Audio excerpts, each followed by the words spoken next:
this Tuesday night on A2DRadio.com. It's like 8:15, 20-ish. Birds of a Feather coming at you live on Instagram, Periscope, Twitter, Facebook, YouTube. Chrome, Chucks, Kevin Godwin, Mr. Ryan Brodo on the ones and twos. We're brought to you by Gibson Mayer LLC, our certified public accountants. Make them yours, GibsonMayer.com. Our topic of conversation is brought to you by our doc, Dr. Paul Vidal of Specialized Physical Therapy. He's got 3 convenient locations in Princeton, Cherry Hill, and Burlington, New Jersey. Find him on the web, specializedphysicaltherapy.com. No appointment necessary to visit the doc. Our topic of conversation brought to you by Specialized Physical Therapy. Ronald Darby should be benched. Agree? Disagree. It's what we do here on A2D. So we're going to have that conversation. We're recapping. That rhymed. We're recapping Eagles, Falcons, tough matchup Sunday night, as well as we're going to do our preview show for the Lions next week. We're going to recap a couple of other games over the NFL Week 2. And, of course, no huddle at the end of the show. Special programming alert. Next week, the Philadelphia Eagles are on Thursday Night Football. I got to learn to let the music play first. Special programming alert here on A2D Radio. Niche night, as it's become to be known as, on Thursdays, where you typically would see lazy booking and hockey happy hour, will be trading places for 1 week only with Birds of a Feather. We are going to be doing a live reaction show next week. Oh, boy. Oh, Oh, boy. oh boy. Yeah, the crazies are going to be out of the asylum with Chucks. Listen, guys, if you missed the A2D viewing party this week, I'm telling you, you guys missed out on one hell of a night. We had a blast. You can kind of see what goes down in an A2D viewing party. Through our social media. I know we put a video out of some of the clips from that night. And I'll tell you, you get Chucks and Tom in a room together. Oh, Lord. Oh, boy. We had the highest of highs, the lowest of lows, and everything in between. We had a great night. Thank you to Pin Setters for hooking us up and giving us a great spot to have our first A2D viewing party. We look forward to bringing more to you guys this week or this season, and we're hoping you guys want to take part in it and come out and enjoy the game with us. Because, listen, obviously the night's better when you get a win. We know that. You don't give a shit, but whatever. The night is much better when you get a win. But I have to say, for a loss, and it could partially be because it's only week 2, and a lot of people on this panel, the A2D panel in general, kind of thought this might be a loss. Mm-hmm. It was probably the most fun that I've had in terms of watching. Now, the ending of I know the game wasn't fun at the end. We're going to talk about in a couple seconds here. I don't want But in terms of an environment, a great environment to go out and watch the game, good food, it was unbeatable. I'm sorry, guys. We had a great time. So, again, thank you to Pin Setters in Merchantville. We look forward to bringing more A2D viewing parties to you guys this season. Stay tuned for that. We're going to try to organize a couple more. But, listen, into the game this week, guys. Tough loss against Atlanta. Where do we want to start? I mean, there's a lot of blame to go around. Again, I guess Carson Wentz, you saw a tale of two halves. Struggles again through first half. And, is this a thing? Is first half Carson going to be a thing? I don't think so. Okay. I think that it's more or less just the cohesiveness of the team altogether. Mm-hmm. I think that once they get rolling, they're rolling and they're good. I think that you just have to get those pieces to click. Again, there's a lot of new pieces on the offense altogether. 2 new running backs on the team, a couple of new wide receivers. So it's not like you can just throw these guys together. They might all be good individually, but that chemistry you have to build up over time.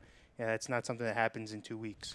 No, and listen, you're kind of battling from behind it too in terms of your own personnel.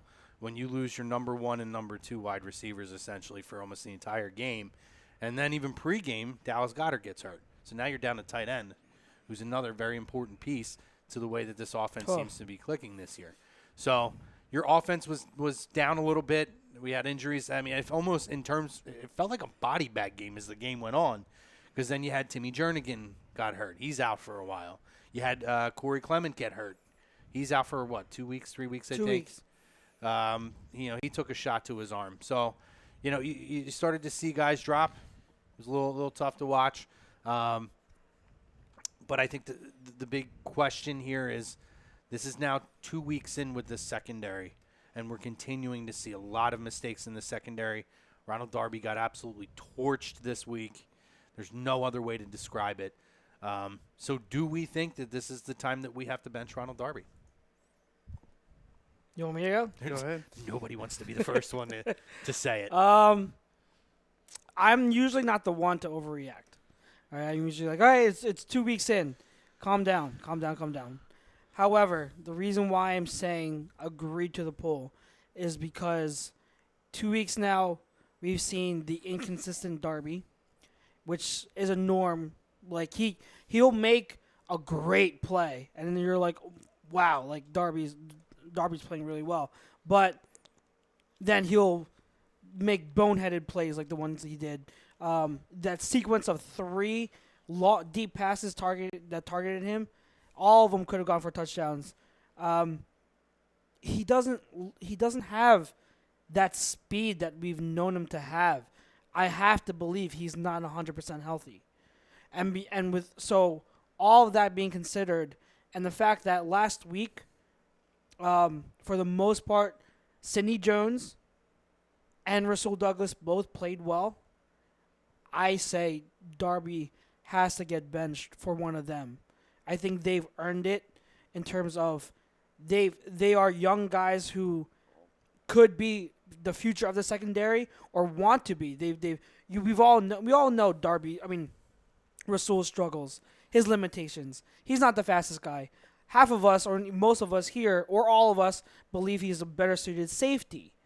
However, he is a playmaker on the ball, and he did play pretty well when he was in there against the Falcons. Sidney Jones had a really good game.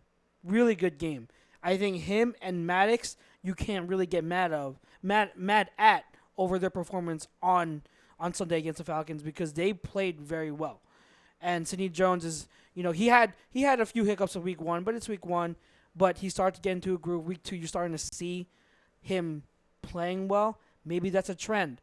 But I think it's if Darby is not healthy and he doesn't have that recovery speed, which is what made him so good, is because he would bite like Mills on double moves and everything. They both had that tendency. But the difference is Darby had the recovery speed and athleticism to make up and recover on a lot of those passes. That's what made him so good. But if he doesn't have that athleticism anymore, what does he have to hang his hat on? He's not the most disciplined corner. So if he's not healthy and he looks to be not healthy, I say bench him. I say put Sidney and Rasul on the outside and Maddox in the slot, or any combination of the 3 in the starting roles is what you have to do. And then let Darby go in there on certain downs. Just pretty much be what Rasul has been, like being the 4th guy and being put in situationally. Limit his role, limit his snaps, so that as the season goes on, he gets healthier. We start to get LeBlanc back. We start to get Mills back. Our depth starts to get better, and you go from there. See, I disagree. I think that before I bench a guy, I got to first make sure it's not me, right? So I don't understand why, early on he was looking almost as if he assumed that he had safeties over the top. You're stealing my line. You're stealing my line. Pretty from much. Sunday. You're stealing my Pretty line. much. But my thing is, if he's assuming that, right, and if he thinks that he's going to have that guy and he's not there, then why not see, okay, if I do put somebody over the top, what does he do? Can he get more aggressive underneath to press somebody? That's the big question mark. And I when I was listening to my podcast yesterday and today, try to get answers from people that are a lot smarter than me. They didn't even have answers. So it's like what defense are they playing? Is Sendejo really supposed to be over the top? Is he missing his assignment by creeping up too low, or is that the design of the play, or is Darby really playing the wrong technique the whole time and being lazy? We don't know. Like, no one seems to know. I don't know, but regardless of that, Darby still doesn't look healthy, and that's why I bench him. And not only that is okay. So if he's getting beat so much on the outside, can you put him in the slot and make him not have to get beat? You're only playing that 20 yards. You have the middle. You have the linebackers up the middle that are in there, kind of forcing guys around, and that way you can play underneath a little bit. Maybe, but he's never played slot. Well, that's the tough part. If I get beat 9 out of 10 plays on the outside, I get what you're saying. I don't think it's just that in the middle hurts. It's just that he's never played slot, so that's a big question mark. I get, like, you're not wrong, but at the same time, it's like it's not that easy. It's not like Madden where you can say, "Oh, I just want to plug this guy in the slot." Like, he'd have to learn it. He'd have to learn the reps from the slot and then go on from there. So it's a question mark. We don't know, but that's why like, to me, you roll with Maddox is beasting it in the slot right now. He is balling out. Sidney Jones last game balling out. So you let them keep their spots. You pretty much put Rasul in for Darby, and if Rasul starts to struggle, put Darby back in. But he doesn't look healthy. That's the thing. That's my shtick. You guys remember around springtime, early summertime, I came in here. It was the day they decided to bring Ronald Darby back. Yes, I remember. And because the news came out while we were all driving to the studio. And I came in here and I was pissed because I kept saying, why? Because not only was he coming off of a major injury from last year, but even before he got hurt, the storyline was, listen, this guy's not very good. I've been called a Ronald Darby hater because I've been saying for years the guy stinks. The guy's undersized. He's not physical.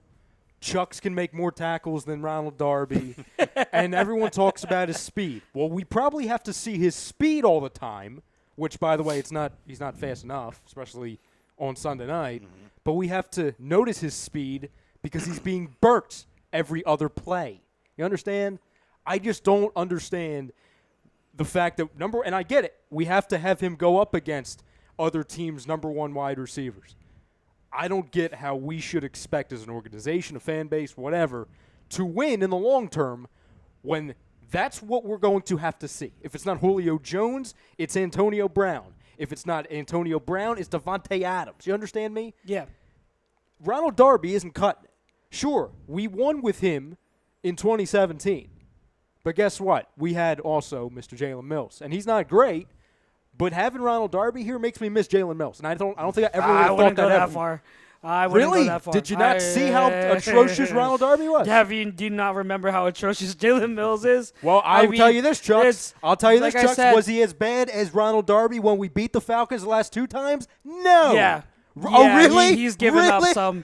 He's given up some big stinkers. How about at the end of the game when the game was on the line? So here's another thing. You want to get into Jalen Mills. Everyone says, "Oh, red zone, red zone, red zone." Mm-hmm. Okay, I get it that we're a bend and break defense, blah blah, all that, and he is great in the red zone. So put him in the red zone. But anything beyond the 20s, I'm not giving credit to Jalen Mills for being good in the red zone when he's usually the reason why the opponent is in the red zone. See, I'm not giving him credit for being good in the red zone. I'm saying at least he's good in the red zone. Darby sucks in the red zone. And that's fine. So what I'm saying is put him in the red zone in red zone situations. But other than that, I'm not going to see. This is a lot of this is recency bias because we have to remember how bad Jalen Mills has been.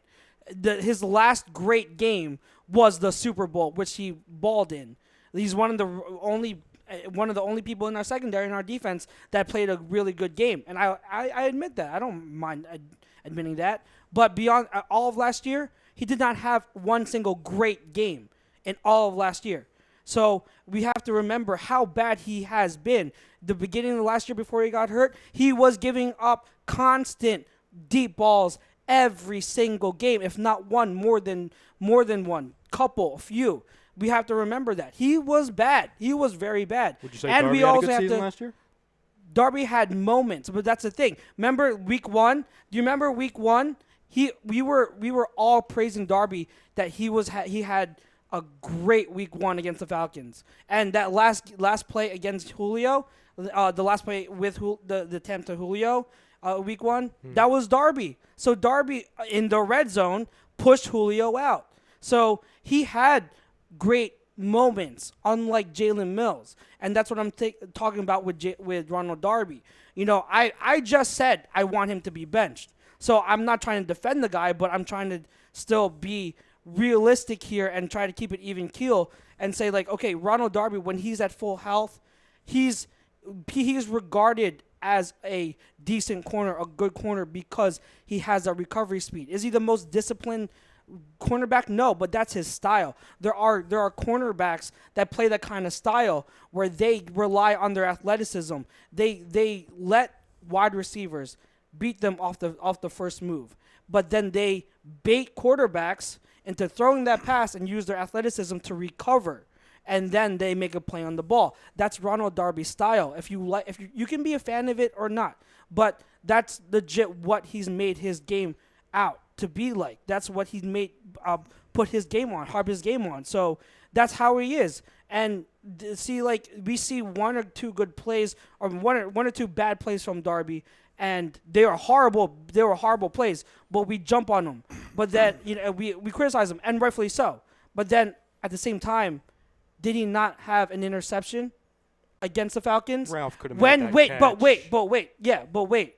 How many interceptions does Mills have in his career? Not a lot. So he gets beat, but doesn't make plays on the ball. He gets beat, but doesn't come up with turnovers. Chucks, we're not trying to make it a Mills versus Darby thing. No, but you did. You said, did I? "Oh, I was actually making a joke of Jalen Mills by saying I'm shocked to say that I missed Jalen Mills." So actually, I'm making fun of him. But that's you're comparing. I'm not missing Jalen Mills at all just because Darby's bad. I have confidence in the guys that we have over both of them right now. That's what I'm saying. I was making an indictment of the entire secondary, Chucks. That's why I said it. All right. Well, I'm not gonna miss Mills. I'll say if I do not miss Mills. My point is neither will I. I was making a joke of the entire secondary. I mean, I almost feel like Ronald Darby at this point is like a poor man's Asante Samuel. Yeah, he can be a playmaker, but he doesn't have the speed. Exactly. Neither of them could tackle. I mean, even really in his prime, but at least Asante Samuel had, like you said, that recovery speed and was able to make plays and exactly what you said, bait the quarterback and be able to kind of see the passing routes and make plays. I don't think that Darby has that at this point. Whether he will get that back or he's back too early and he hasn't fully recovered, I don't know. I mean, at this point, whoever's out there, whether it's Sidney, I would probably start Sidney right now. Which he's supposed to be the starter, but they rotate. They keep rotating guys. And that's the thing. Like, do you are you guys? Am I the only one that's not a fan of that? I mean, I think it's hideous. I don't agree with it. But I mean, really, with the poll question, that's why it's kind of tricky because in the end, they rotate guys in every position on the football team. On offense and defense, they just rotate guys. It's almost hard to really establish this is your specific starters because they just constantly rotate guys into different situations on different plays. Which I feel like they get into trouble sometimes because I get it. They want to have everyone fresh, but also don't they have to realize having the best players on the field maybe is better than not? You know what I'm saying? Like if someone's better than the other person, then don't rotate the other person in. Yeah, no, I agree. That's why I don't like the rotations. That's why I don't like the rotations. I don't know. Maybe I'm willing to give him one more week. I'm not going to say I agree totally at this point. I don't know if this is what we have going forward or if this is a guy that just is back way too early and he's missing that extra step. I think he's back way too early. And if I was to say I agree with it, and you know what? I will say I agree with it for one reason. I feel like I definitely agree that less snaps early in the year for him coming off of that injury could do a lot better for him going forward later in the year, A, for better recovery, and B, to kind of save him. They have the depth at the defensive back position to where you have that luxury right now. Now, I'm not saying it's all great depth because there's a lot of blame to go around for what you see week 1 and week 2 with the secondary. But overall, I mean, you do have enough guys who have enough skill at the position that you could preserve him a little bit and let him recover. Hell, make him a healthy scratch for a week or two. I would be okay with that. Healthy scratch. You know what I mean? Whatever needs to be done. So I'm gonna say although I don't totally agree, I'm gonna agree just because I do feel like this is probably more back from injury too early, and I would rather see them give him the chance. Yeah. To take a week or two or whatever it is needed to get himself back on track. And that's my point, is that he doesn't look healthy, and he needs that speed to beat Ronald Darby. And I'm not, when Ronald Darby is fully healthy, I like him, and he's one of the better corners on this team, right next to Avonte Maddox. And you guys know I see Avonte as our best corner. I think Darby, when he's fully healthy at his peak ability, overall, despite the inconsistencies, is right there with Avonte Maddox. Are they locked down, shut down corners? No, they're not elite by any means, but he's good, but he's not healthy. He's not that guy. So I want to see him get healthy instead of getting consistently torched, especially in the scheme that we play when you're talking about the position that Jim Schwartz puts these corners in is ridiculous. Well, and you're asking Ronald Darby to be on an island pretty much on one side of the field when he's not fully healthy. No, and I agree with you guys, too. Not having safety help over the top for, like, the whole first half of the game did none of them any favors. None. I mean, even if that's not your game plan going in, let's not wait till halftime to make that adjustment. If we're seeing guys play after play get burned over the top, can we get that safety help over the top? I don't know if that's Jim Schwartz's call or Sendejo's blowing his the more we talk it out, and I'm not the biggest Darby guy either, but I'm not making excuses for the guy. But I think what we saw was partially on him, and I think a big part of it is it's more of an indictment of the defensive scheme that Jim Schwartz ran on Sunday night. It wasn't good. He did not come in with the right game plan, and I think that's a problem. Well, he had overall. And by the way, I don't know if any of those other guys are better than – because Keith Hoffman asked, like, be honest, what do we have that's any better? We got to be real. I don't know if any of them are better. I don't making a trade. Brinkman put on here, they don't know who's good, and that's why they rotate, and he's absolutely right. And we're going to address that in the show because we're going to ask – we're going to wait a little bit. But so you got to stay tuned. And people have already been doing it. We want to ask people, what would you give up to get Jalen Ramsey on the Philadelphia Eagles? I'd give up a lot. Well, or even Xavier Howard. Throw in Xavier Howard while you're at it. I'm going to start throw it in. And I would love him too. We're going to start plowing through some of these comments on Facebook and YouTube in a minute or two. So if you want to drop them in now, that's fine. But we're gonna get into that as well. But right now, I look at it more as an indictment, not necessarily on Darby, but I think it was what Jim Schwartz put out there. And again, I think certain guys got burned more than others, but you can't not give these guys help over the top when they're just getting burned play after play after play after it's play like after he play. values the wrong people too much. You know what I'm saying? I just don't get it. He doesn't. It's like It's like I a like Chip Schwartz. It's I've like a given Chip. Schwartz It's like some a Chip passes. Kelly thing where he's stubborn to his scheme and he refuses to put the corners in the best spot for them to succeed.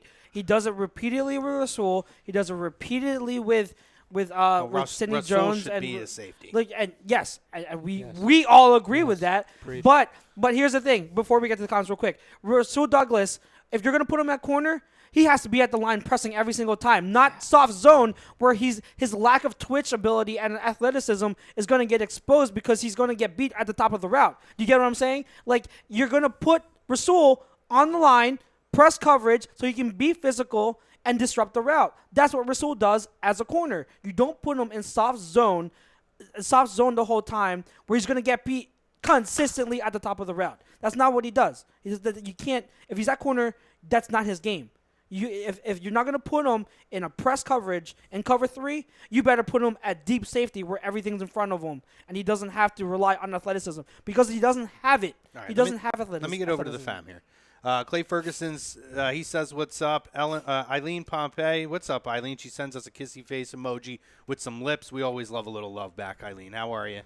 Tom says, to the poll question, it's hard to #agree on. Our entire secondary hasn't been good over the last 2 years. Ralph likes my shirt. Thank you, sir. I got my squad here. I got my ladies on here. We're good to go. Golden Girls. Oh, my God. I just noticed that. Thank you for being a friend. Ralph Delavecchia, go get Ramsey. Frank Vespi says, hey, yo, sorry to bother you at work. To the answer to poll, he should. The burns are unacceptable. However, there is part of me that's doubting that it will happen. Depends on Schwartz's assignments against the Lions. If we see more of the same old, he could be benched for Thursday Night Football against Green Bay. That's fair. But that's a short week. Ralph says, Tom responding to Ralph says he'd be driving to go get Ramsey. Ralph says Darby stinks. He gets worked every game. This is nothing new.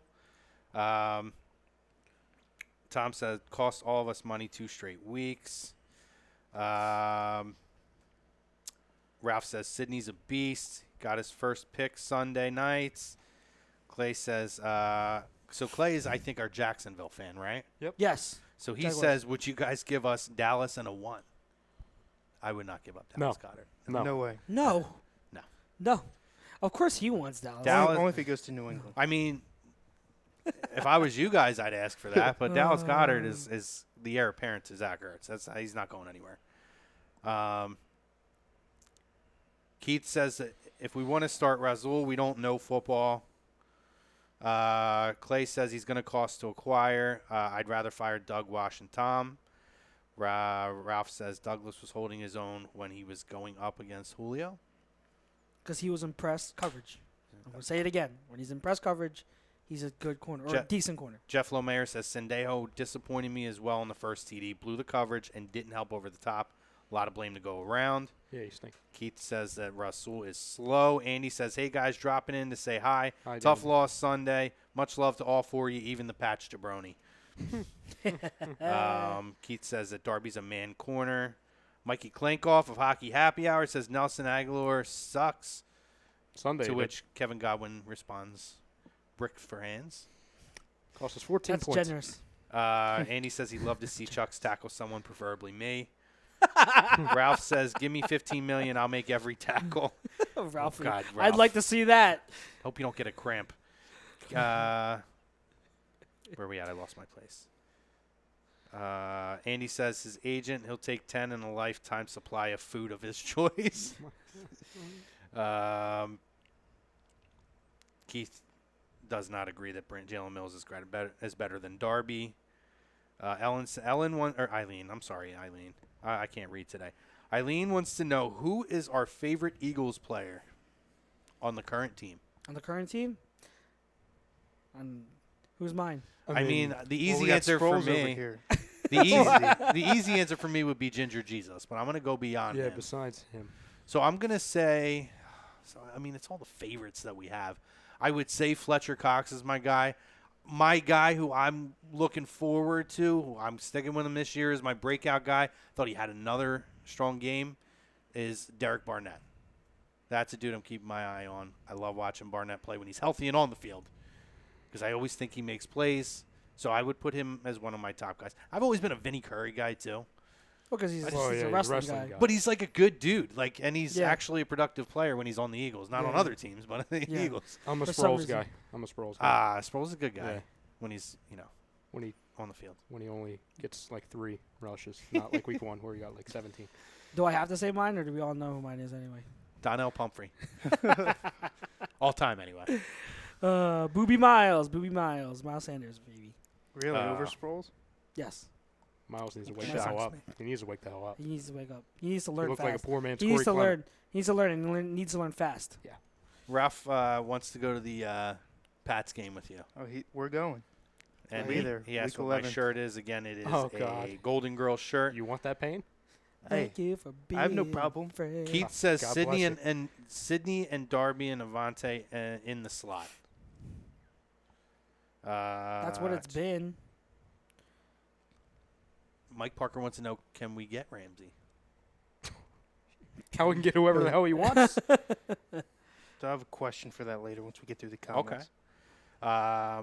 Parker or Clay says you're gonna have to pay a king's ransom for a king. I'll do it. Parker says, if we give up 2 first-rounders and maybe another lower round, does that set this team up for the next 3? I don't give a damn. Would you give that much up? If it guarantees me to get to the Super Bowl, yeah. Okay. I'm not playing for 3 years from now. Jeff Lomayer says a first, and I would have said Aguilar, but our depth right now, I wouldn't feel comfortable with it. He says first and second. Archie Lang, sub gang. What's up, Archie? It's Schwartz stuck in his scheme. I also believe Darby lost confidence. Bill says Clay Ferguson, no. Who they got? And Mark Parker's favorite player is Darren Sproles. I Love believe. it, Parker. Money Mouse. It's either Sproles or he thinks yours is Sproles. Either way, we'll go with it. What do you got over on the tube?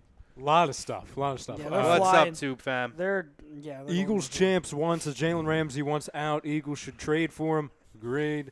Bryce Blackwell checks in, says hello. Hey, Bryce. What's going on, man? Bryce. The Sheldon Brown says, Hey. Sheldon. "Hey guys, what a tough day to be an Eagles fan. Game was hard hitting and injury stricken, but the silver lining in it is that it's only week 2. We got to brush ourselves off and regroup, man." And he gives us a flexing emoji and an eagle emoji. I'm with you, brother. I love the optimism, and I think we all share a lot of that. And I feel like the Lions is a good matchup for us to be able to kind of get that swagger back. Eagles champs won, says Sidney Jones is going to be good. Tyrone says hello. Zil Jones says, I want Ramsey now, not right now, but yesterday. So he's saying he should already be on the team. We're with you. Let's see. Bryce Blackwell saying bodies were dropping on. It was a bloodbath. It got ugly on both teams, really. Except for the Falcons punter that had the groin injury, and then he magically was okay in the second half. Yeah, it was weird. We also have Bryce says the secondary is too inconsistent over the last 3 years.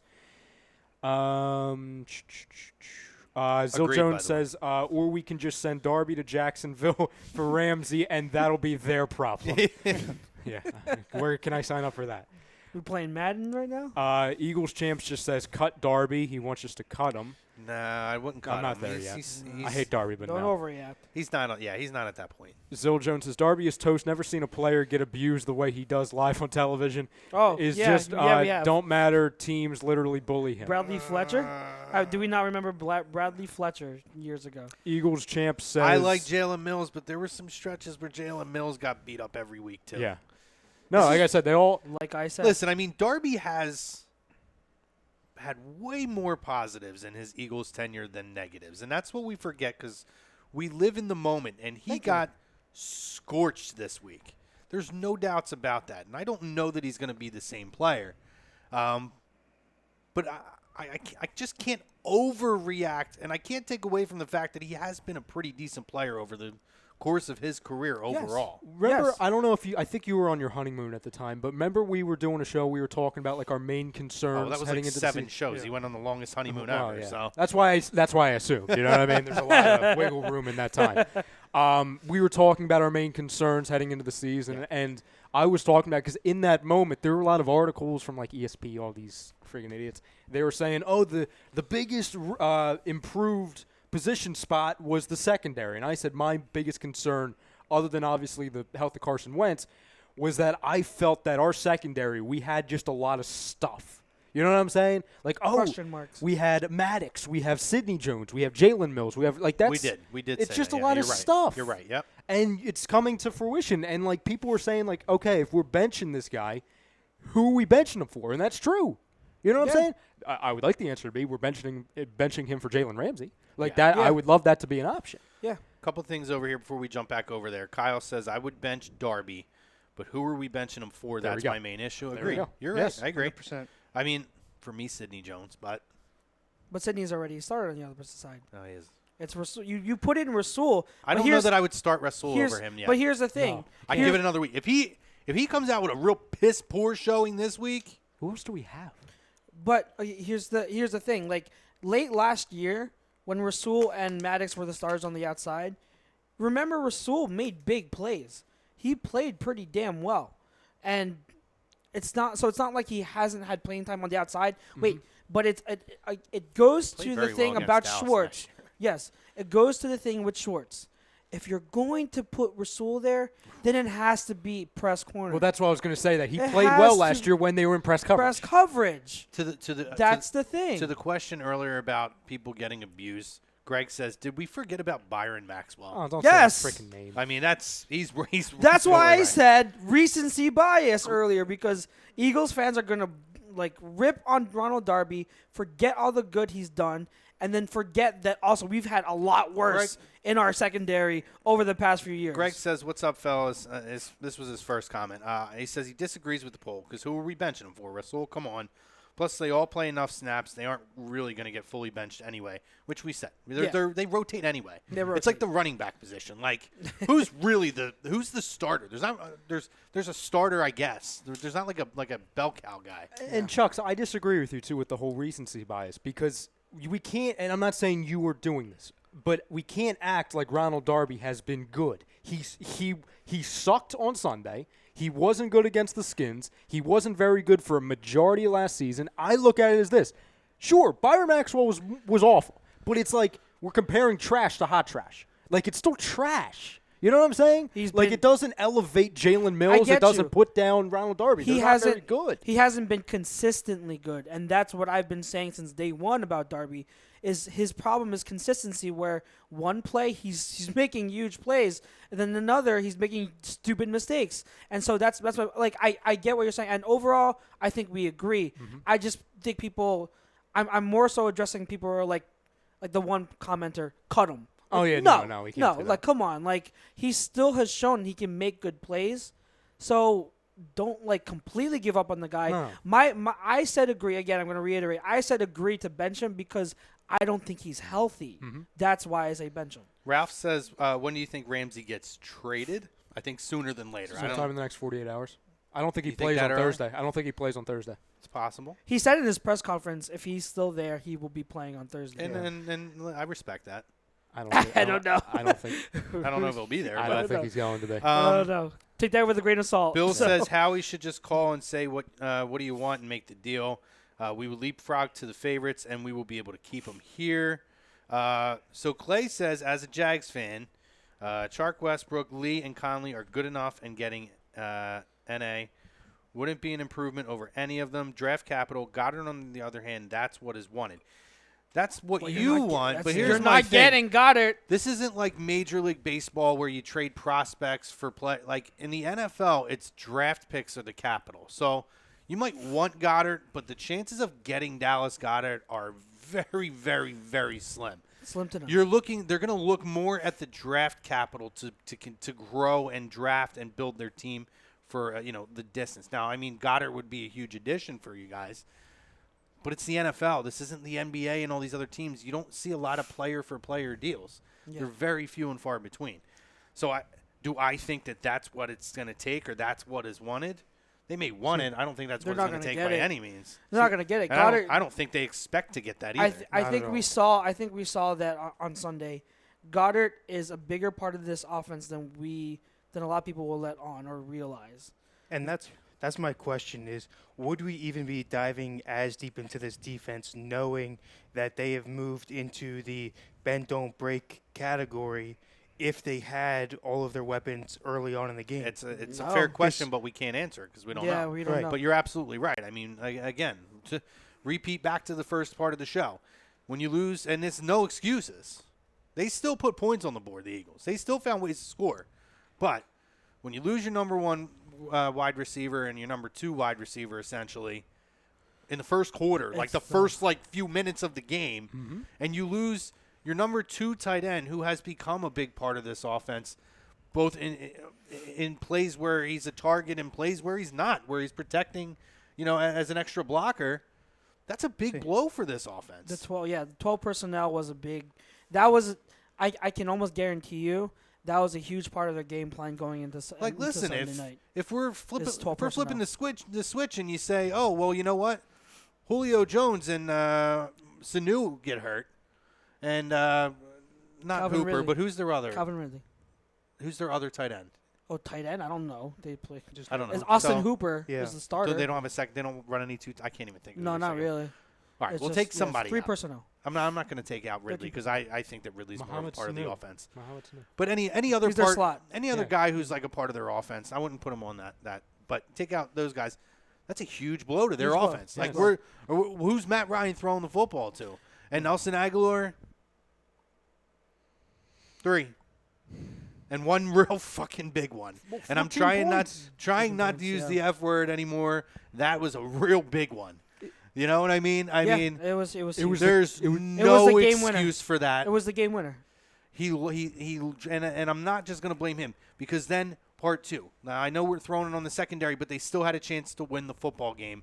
And then you turn around, and I'm sorry.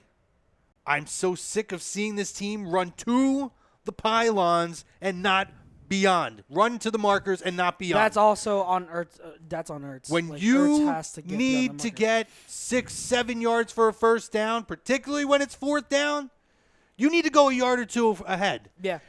Beyond the marker.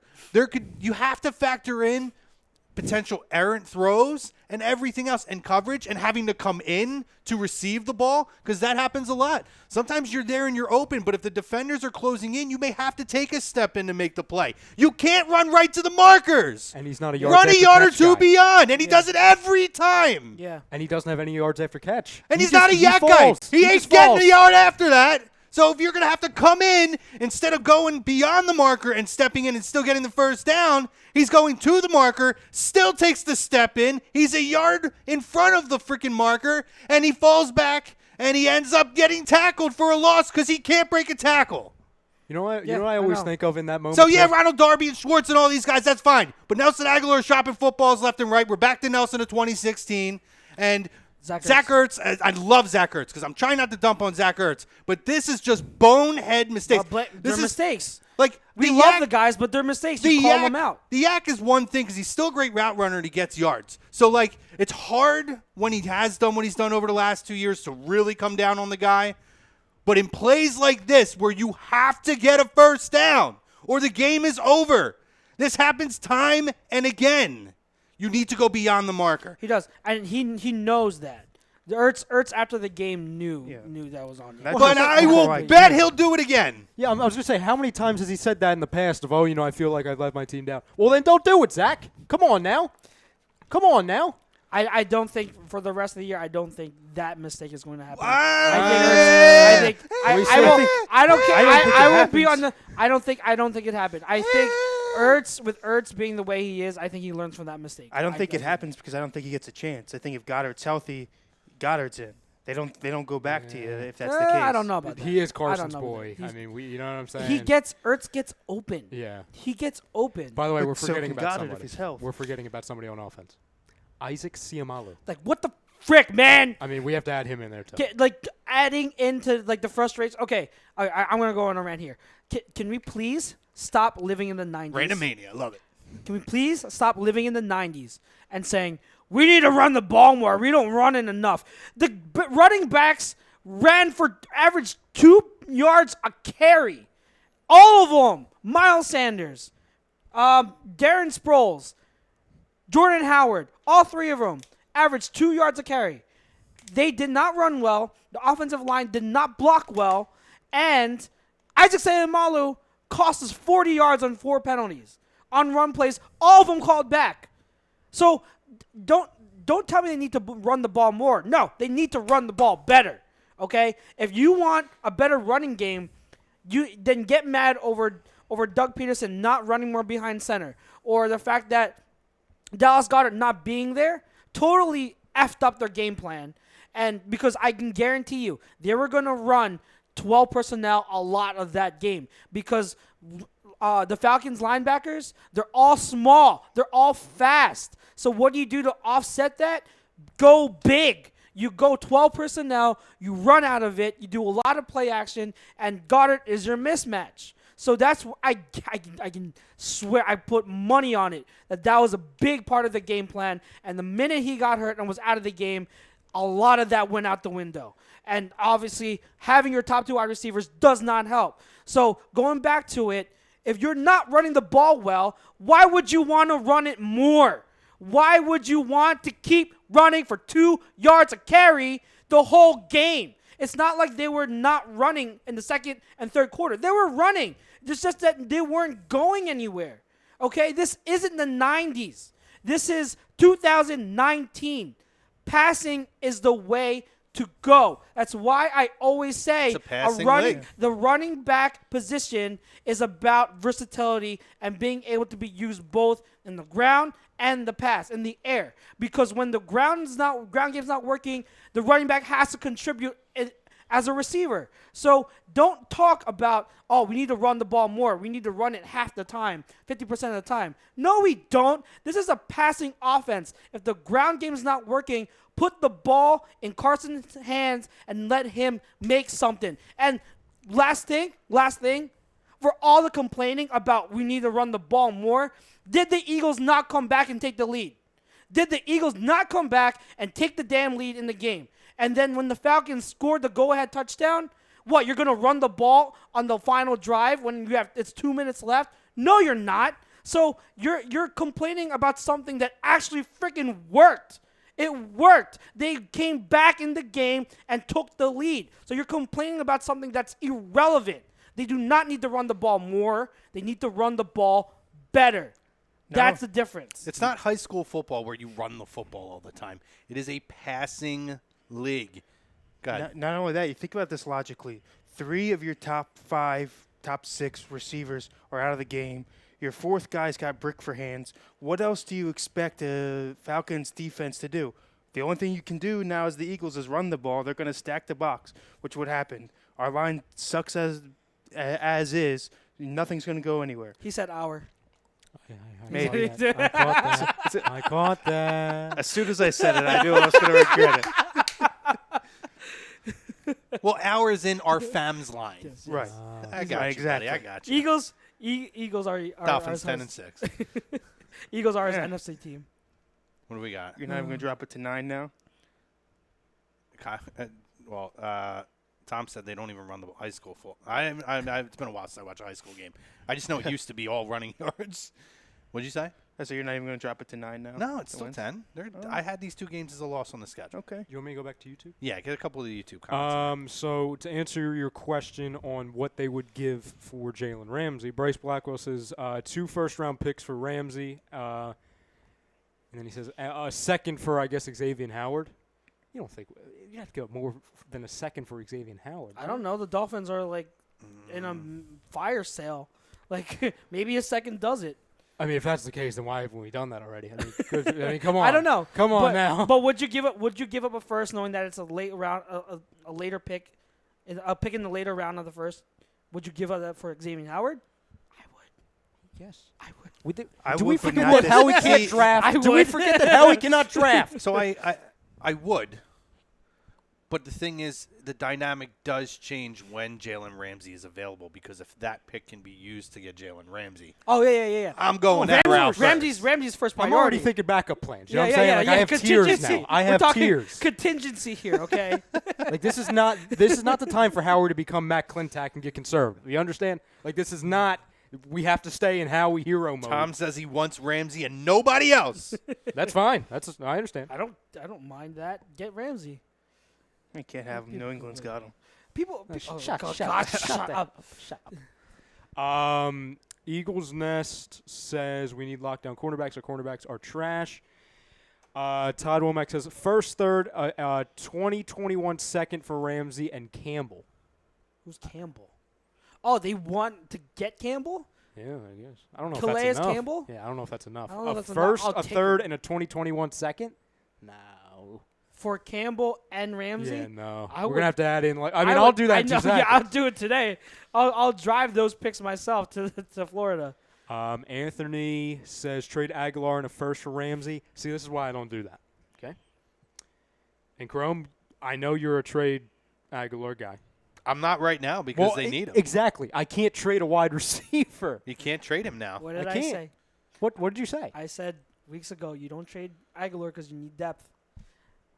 I don't think anyone disagree. I don't think anyone. No, people disagreed. Bill Middlebrook. That's I will like call him out now. That's like saying water's Bill wet. Middlebrook was like, no, you don't. Who cares about depth? He said, who cares about depth? We don't need Aguilar because we have J.J. Arcega-Whiteside. Do you not remember that? He did. He absolutely did. There's a lot of comments. Listen, I'm not saying that I agreed or disagreed, but I'm not making moves planning for future injuries. If the right deal came along to move Aguilar, then I'll look in Matt Collins and these kind of guys as having to fill and step up and take a bigger role. Clay says we don't want Aguilar. That's fine, Clay. Well, they have a bunch of Aguilars in Jacksonville. Yeah, that's true. It's all a bunch of number 2s and number 3s. Not after this week yeah. either. Can you guys just put a trash can on top of like a Roomba? That would do better out there. Well, Oh, maybe. God. I'd try anything at this point. That's so disrespectful. I've been still not an love Aguilar guy Nelson. forever. I I'll ask still you love this. Nelson. I'll ask you Not an this. Aguilar guy. Okay, and I know Tom had said he doesn't want to trade players, and I don't either. I'll give 3 I don't first-round either. picks for friggin' Jalen Yeah. Ramsey. I don't care. Yeah. But It's not a backpedal, Tom. I didn't backpedal. Don't put those words in my mouth. Because Chuck sat here and didn't call me out on that. I called myself out and said, I'm not planning for injuries. If the right move was there, I was absolutely moving him, and he was the first one that was going for me. are any of you guys against, on the chairs, against trading players, or are you willing to trade the right player? I'm willing to trade a player that's not really that important to our So if they came Here's the to thing. I'm not trading any players of value. And because value. if they have value to us or they don't have value to us, they're not going to have a value pretty much. I mean, unless you're looking like a Vitae or somebody like a that. throw-in. Who I like Vitae, but he has a value for us. But other teams would value him more. if the Jag I understand that, but I'm saying Yeah. other teams would value him for Oh, more. yeah, so yeah, I yeah. could see a team who's desperate Desperate. for a tackle, Oh, there are a lot. overpaying, There are a lot. or Yeah. giving us more to get him. Absolutely. That I mean, maybe him, but other than like that, and I don't want to move him. I would trade. There's no players on this team that I would move that would have any would value trade. to go anywhere else to where we'd get anything for them. So if the Jaguars came and said, if you give us a first, a third, and Sidney Jones, For Jalen Ramsey? Yeah. Yeah, Oh yeah, I'd do that. I'd do that. do you think they would want Sidney Jones as a way? I mean, a Yes. young guy, Yes. and Yes. also they're losing a Yeah. corner. So there Who's you go. starting to play well? Yes. In Yeah. that scenario for that player, that makes sense.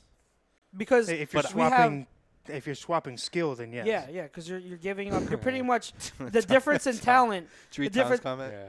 The difference in talent. You're pretty much giving in draft picks, which is worth it. Tom, that might end up being an Antonio Tom Brown said, thing. I'll let Ramsey stay in my house. You know what happened to Tom Brady last week? Be careful. Tom, what are you going to do if you find out anything about Ramsey after Well, it's that, going to be brother? he's in the house. He's in the house. He's in the house. Raska says, I want Ramsey to the Rams. No, David, no. No, David. Why you're not a Ramsey? Bill said absolutely I said it, and I would still give him right now. See, I told you. He would give him right now. He's not backpedaling. Kyle Cap on YouTube says it's all irrelevant. The season is done. In the books, finished. I Go don't know if ahead. This he's- is your rant, Kevin. Go ahead. So here's my question to all the fans that think that way: you're 1-1, right? You're 2 games in. They're not a fan. Real- Real quick. I You think know this- we've been one in one the past few seasons every year. We've Yes. been week 2. We've lost week 2 almost every year. So I'm just We saying. have So the go ahead. biggest road September losing streak in the NFL. It's- Did you it's know crazy. that as Not- well? Yeah. Not only that, 4 my straight thing games. is- My thing is, okay, so the last team to go undefeated, because if that's what you're trying to say, that you're never going to lose, what happened? Oh, by the way, the Patriots lost in the Super Bowl. Like, I know that all too well. I was like, you're not going to win every game. Well, I mean, in fairness, too, they're not the last team to go undefeated because they didn't go undefeated. The only team to ever go undefeated Oh, was great. the Here we go. Miami Dolphins of the Oh, my God. 1970s, and they're going 10-6 this year. Look Book what it, you baby. made me do. Look what you Oh made me my do. God, no. I was like, it's one game. Yeah. And it's not like the Falcons are a schlep of a team. Right, it's a good team. Come on, guys. It's a good team, and You you got lost. more- Especially, You were missing a lot of your top personnel, your Yeah. skill players. Stop it. especially a team that you play over and over again. You played them last year. You played them The year before, and the year you- before. You see them all the And the time. year before.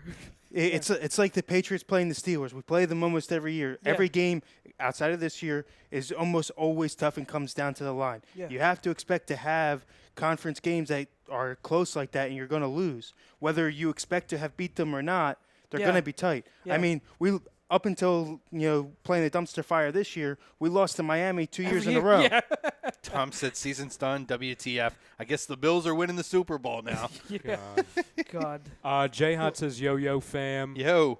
Robert Ellis says, Rasul has had his highs and lows, no continuity. Harlem Cowboy says, Great. what's up, fellas? How about them Cowboys? You notice how, like, now he appears? Yeah. Like, we didn't see him for 6 months. Now he's around. I love him, but he's a crumb.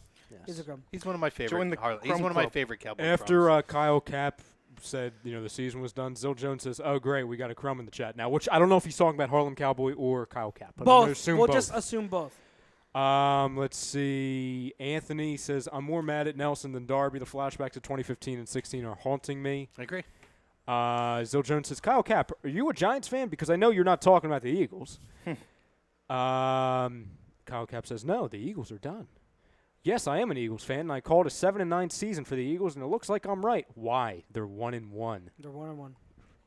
And he says, I see one of his comments here is he says in all caps, the team is on IR.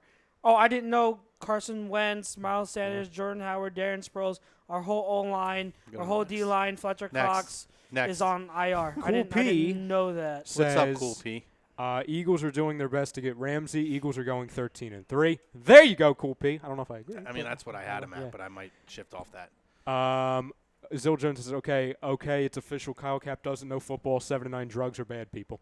No wonder your name is Cap because that's all that is Cap. Zill Jones.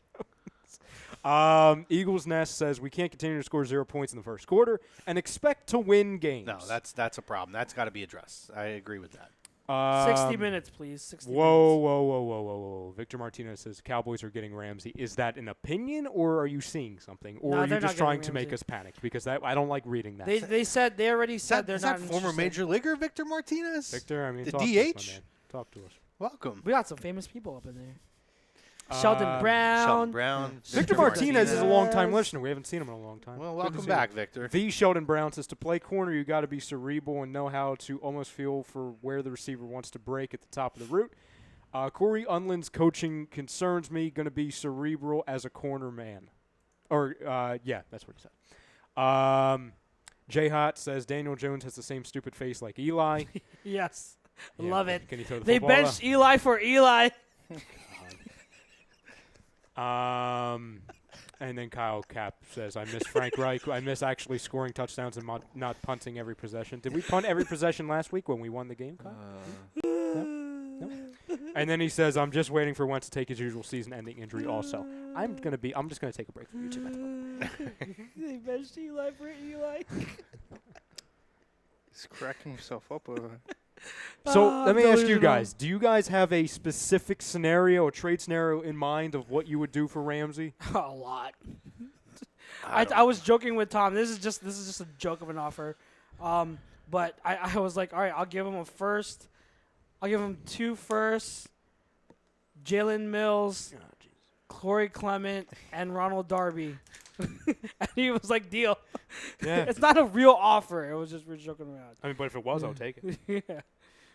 See, my thing right now is I don't make an offer yet. I see what other teams are putting out there, and I also wait. Well, it's already been reported. Yeah. 2 teams are throwing first-round picks at them. So And then I play this week and switch the scheme up a little bit and try to Well, you see go, what this look on offense is. you go tell Jim Schwartz because he ain't listening to us. And plus, he's not going to be on the market next week. He's going to be gone in the next 48 hours. I'm just telling you. I'll give my trade scenario on the other side because we got to make sure that we hit our break. First half here, guys, brought to you by Gibson Mayer, LLC, our certified public accountants. Make them yours. GibsonMayer.com as well as Specialized Physical Therapy. Go visit Doc Vidal, Burlington, Cherry Hill, Princeton, New Jersey. Find them on the web, specializedphysicaltherapy.com. No appointment necessary, guys. If you're over on Twitter, Instagram, Periscope, appreciate you. Head over to the YouTube or to the Facebook. Search A2D Radio or A2D Live. You'll be able to subscribe to us. And, guys, there's a notification button. Let you know that you get notifications as soon as the shows go live. Make sure you guys click that. Select it. This way you'll get the first, It's a little bell at the top part of the little bell screen. at the top part of your screen. Make sure you hit that, and this way you'll know when all of our shows go live here on A2D Radio. Second half, we'll continue to talk about this. We'll talk a little bit about some of the other games around week 2. Again, I had those 2 games as losses. We're good. We're still on the path. And we'll do our no huddle segment. So stick with me, Kevin Chucks, and Mr. Brodo, and we'll talk to you in a few minutes.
Tuesday nights, Birds of a Feather, coming to you live on A2DRadio.com. Brought to you by Gibson Mayer LLC, our certified public accountants. Make them yours, GibsonMayer.com. Poll question brought to you by the doctor, Dr. Paul Vidal, over there at Specialized Physical Therapy. You can find him in Burlington, Cherry Hill, Princeton, New Jersey. He's our doctor. Make him yours. Dr. Paul Vidal at SpecializedPhysicalTherapy.com. Guys, no appointment needed. Our topic of conversation, Ronald Darby should be benched. We had a very heated conversation about that in the first half, as well as many other things, and we'll continue to talk about that. We talked about the potential of could there be a Jalen Ramsey move that could be made? What would you give up to get him? Amongst other things.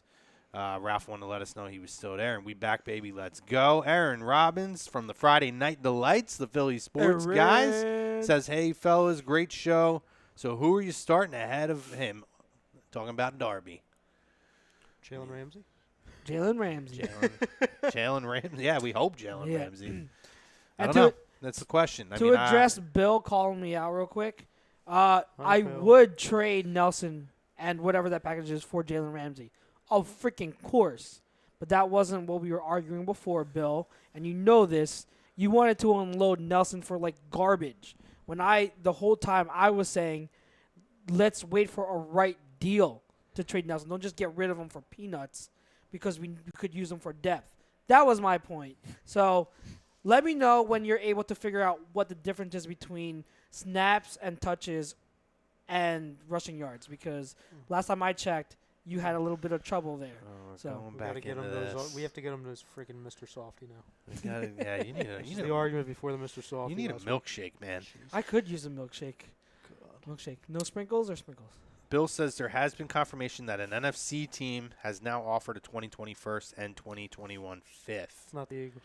Ramsey could be on the move by Sunday to save any possible drama. So it looks like the first and third gets it done. Let's go, Howie. I don't think that's the Eagles. Well, he's just saying that's what's out there right now, though. Yeah, but my point is there's a lot of – because that report's been out for a long time. Mm-hmm. There's a lot of people on Twitter that think, oh, that's the Eagles. That fits. It's not the Eagles. Mm-hmm. Probably not. No. But we'll see. Guys, week 2. What else do you want to talk about from week 2? Ooh, a lot. Let's go to the games. Hold on.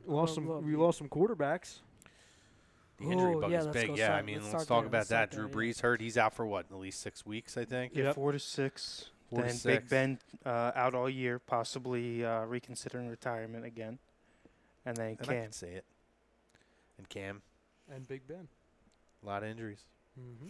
Cam, can we just say Cam on Thursday night looked absolutely atrocious? And, of course, we know Jameis Winston is atrocious. But, like, that was some bad. Did you guys watch it? Like the Thursday night game last week? Yeah, we were here. I thought you were talking about his outfit. Oh, no. I didn't really watch it, though. His outfits are always I didn't atrocious. I have a good view. But freaking, like, that was so bad. And, like, I'm not a huge Cam guy to begin with. But even I will admit, when he goes on his, like, hot streaks when he's in the zone, he's as good as almost anybody when he's playing really well. But, man, like, that's not Cam. Like, there's something Listen, wrong you want with to him. talk about a dumpster fire, man? I'm sorry. Jameis Winston stinks. He's horrible, He's with man. Bruce Arians, and he still stinks. Th- There's no excuse for shows- O.J. Howard to have a 0 in fantasy It football. shows that he sucks. I mean, all the weapons that they have on that team, and they do have offensive weapons, yeah. and they have a guy who is considered a great offensive mind as a head coach, and the display that I've seen the first 2 weeks from them with him as quarterback, He's a quarterback. stinks. It's quarterback. Look at the wide receivers; they're still making plays as much as they can. I O.J. mean, yeah, Howard I mean, is they're- playing well. Like even Is he? Because he didn't do anything this well, week. because like you can't do anything if you're not targeted. Because he stinks. O.J. Howard. No, Jameis Winston. Oh yeah, James. That's my point. I feel Like, bad for both those tight ends. Yeah, both of them. They're good tight ends, and even Ronald Jones has been. He had a good week 1. Barely got the ball week 2. I mean, like what the hell's going on? My overall synopsis of week 2, just kind of as a whole, there just wasn't a lot of exciting football. Some really bad games. There's a Some really bad lot matchups. of bad games this week. Trying to scroll through and see if there are any entertaining ones. I mean, Green Bay and Minnesota was pretty good. It's painful watching Kirk Cousins play football, though. Yeah, he threw that one interception late. Why would you Why throw would that you throw that? football? Oh my gosh. That was bad. That was bad. Wait, you guys weren't entertained by the New England-Miami game? I was. it's fine, guys. Listen. 4 interceptions, 2 ran Listen, back. to get the record straight, I had this as a loss on the Miami schedule. 10-6 is still in sight. Book it, mark it, let's go. My question is, when do they decide to move over to the XFL and just go play with them? When do they turn the corner? When do they go on this? When do they trade this winning Kenyon on this Drake? Might be week 3. No, they're playing the Cowboys. Listen, don't entertain me with this. Don't do that. Don't do. All right, well, I'm just gonna look face. away. Now I I'm just swear gonna look that away. face is so ugly. And that noise. I guess we'll what it find out is. if I had this as a winner or loss on the schedule. I guess we will. I guess I don't we want will. to tease it too much. God. It was 0 and 10, or 0 and 6 rather to start the season. Had this as a loss. I mean, we'll see how this goes. You make a lot of assumptions. Fucking Patriots fans always just make assumptions about things like they know everything, like they know everybody. Mind your business. One thing I don't know is how Lamar Jackson's still looking. I was this going to good. get into. I don't care if it was against a bad team again. Some of those passes, they still would have been pretty passes against a good defense. I want to know who they brought in to show him how to do this. I mean, Couldn't do it I last don't year know. at all. Well, I mean, last year's rookie year, he has a full offseason going into his second year to actually train and improve. I mean, he looks good. Man, he looks good. I just checked the week 3 schedule. Doesn't get much better. There's a lot of. Kyle says 31-14 Birds this Sunday. Have a great rest of the show. Thanks, Later, Kyle. Kyle. Appreciate you, brother. But So he looks good. question for you. Oh, from Bill Middlebrook. He says, if AB stays on the field, I've got you in the bowl. Would the Patriots be concerned if we got Ramsey? No, I don't think so. I think that never concerned. Well, we only play them once too. Like they're not a. Yeah. You know what I'm saying? Like we're on the other conference. See, my thing is I'm not concerned because outside of Week 11, we play you.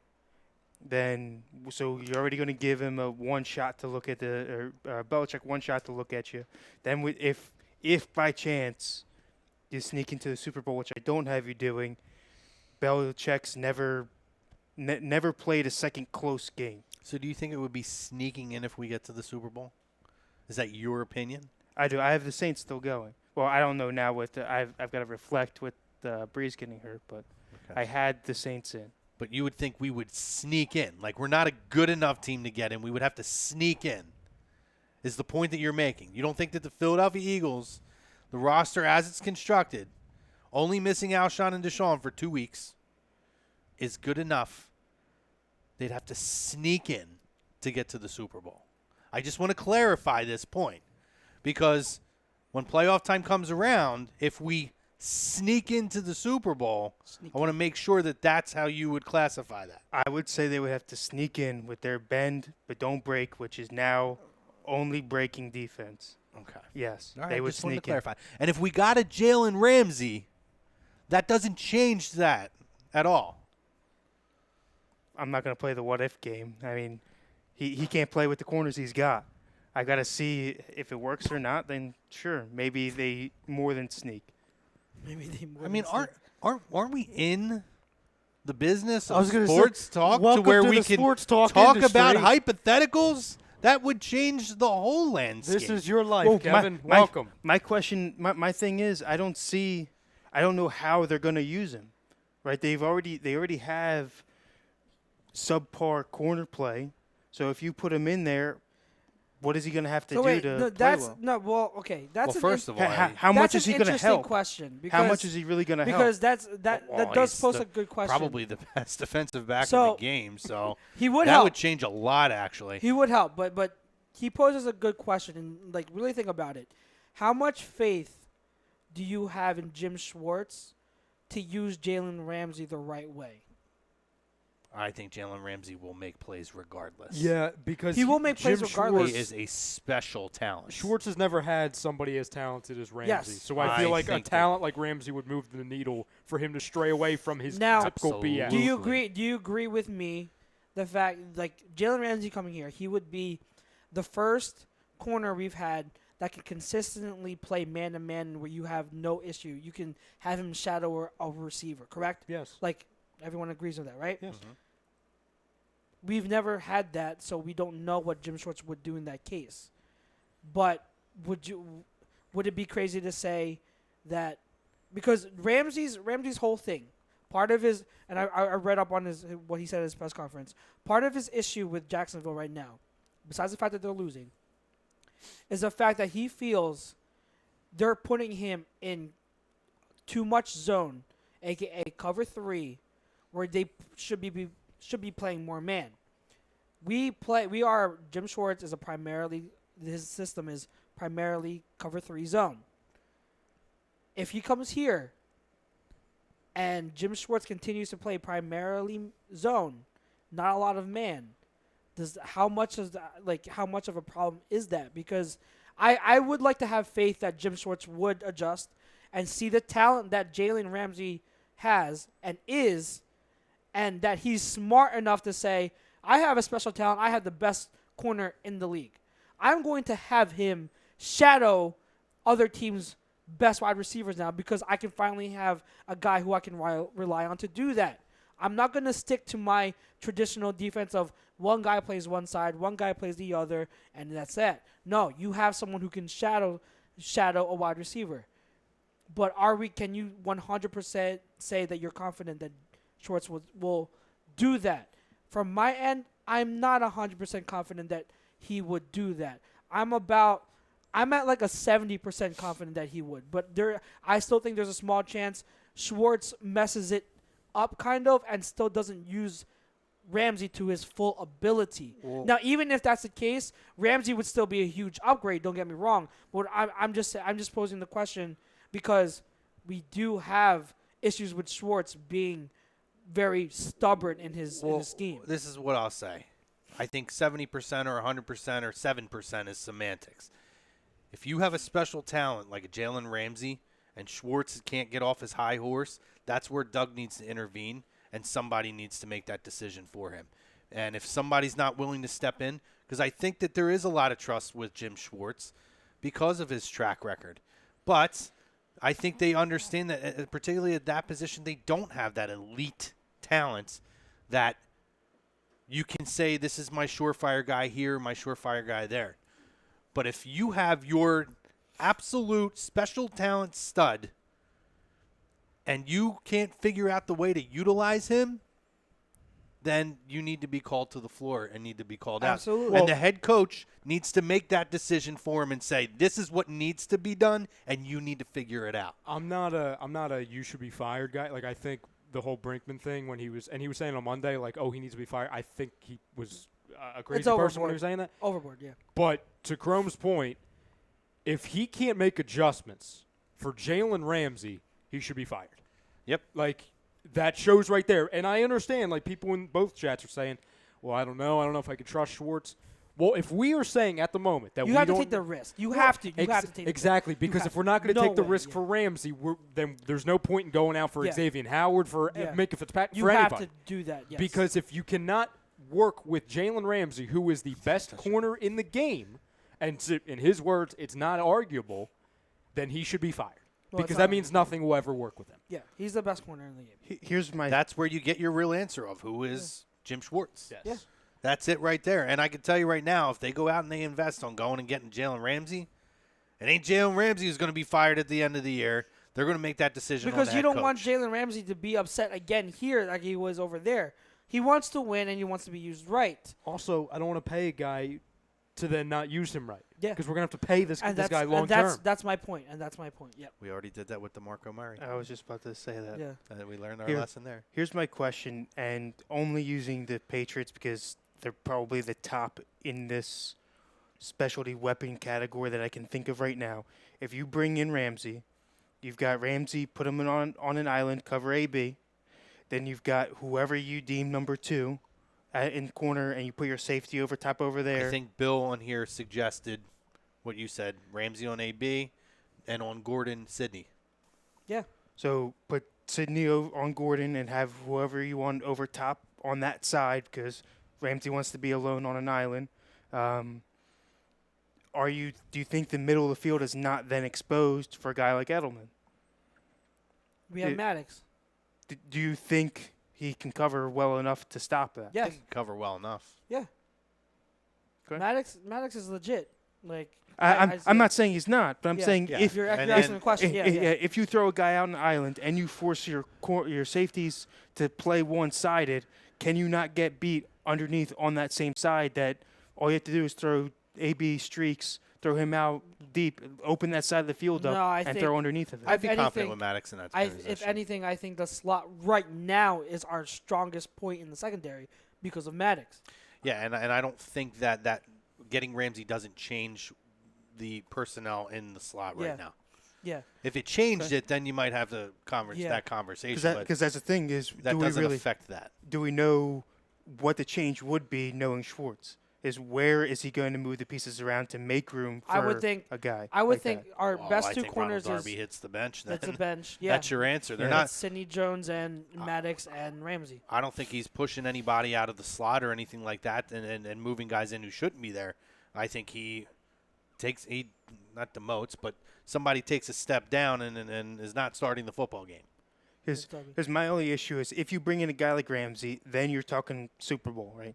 You're going to the game. So if right now the favorites If we are to sneak be in. sneak in exactly against the 10-6 Miami Dolphins. Exactly. We'll see what happens here. But my thing is, arguably one of the deepest receiving cores, AB, Edelman, Flash Gordon on the other side, then Sonny Michel, all the running backs that can catch underneath. Is it going to be enough? do you think, to help out and at least buy a little bit of breathing room for Wentz and not think he's got to put up 30 to win? Yeah, absolutely. I just noticed something interesting, by the way. Jets safety Jamal Adams, he's unfollowed the Jets on Instagram and removed them from his bio. That's been refuted. He's never followed the Jets on Instagram. Well, never mind then. Yeah, I saw that That's earlier. also a weird move. I have, not to- I've What had. about what about the bio thing?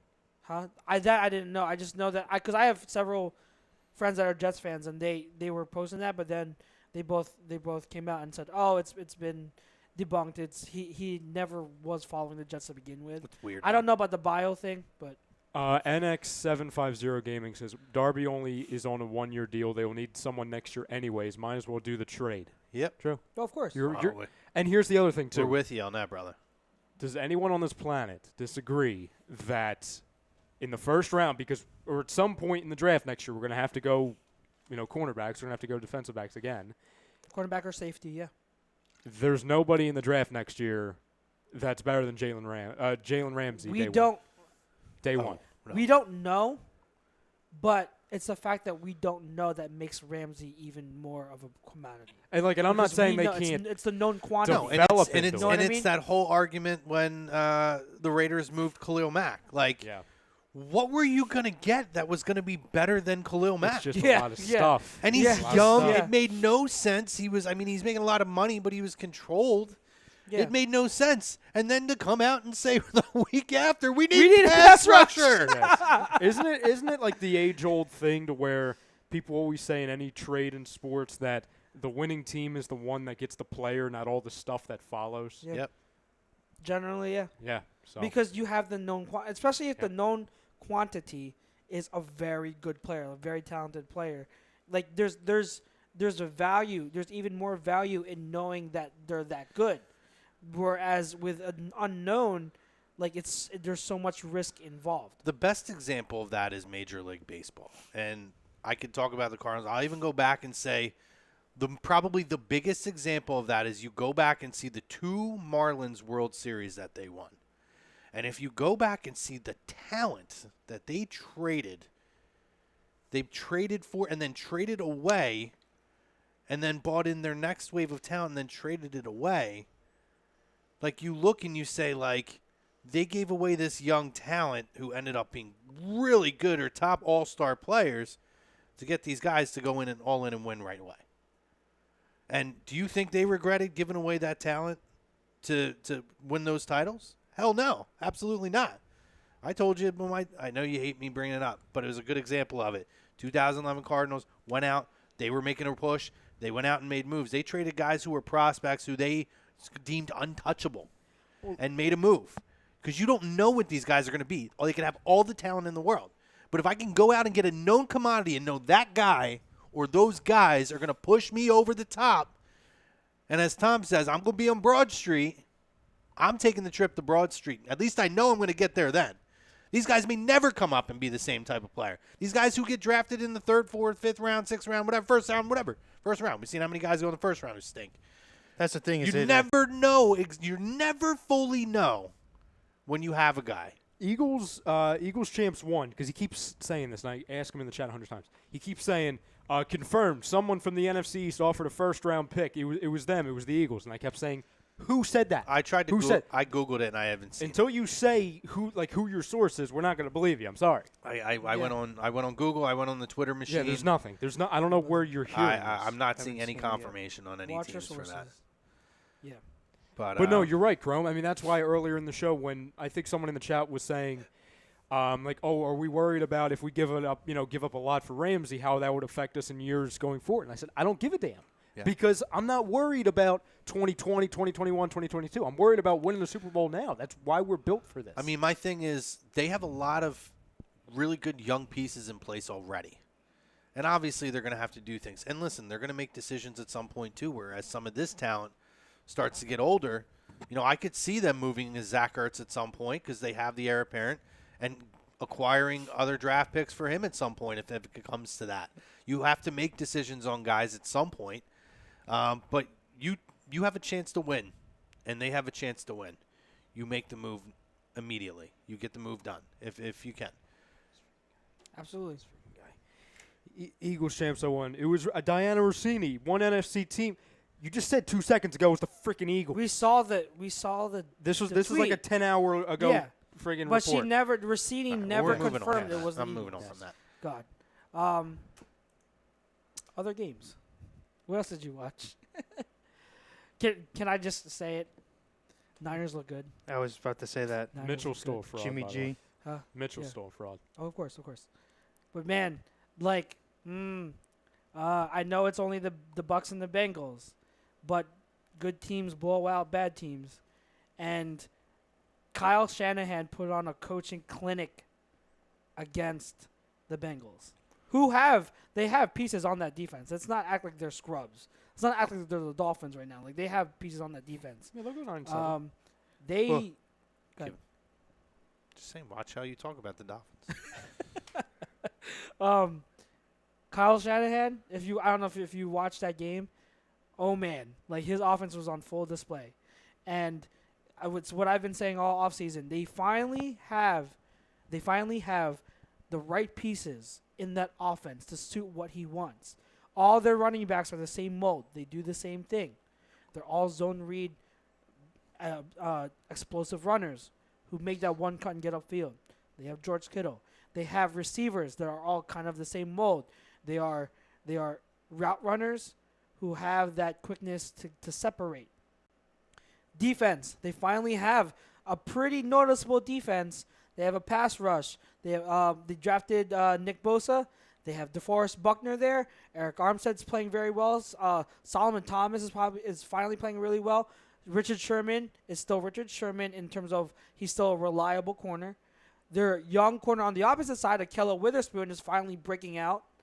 Kwan Williams is one of the decent to good slot corners, and they have a little bit of stability at safety with Jaquiski Tart, again the best name in football, Jaquiski Tart, I love it, and Tavarius Moore is actually competent as a safety now.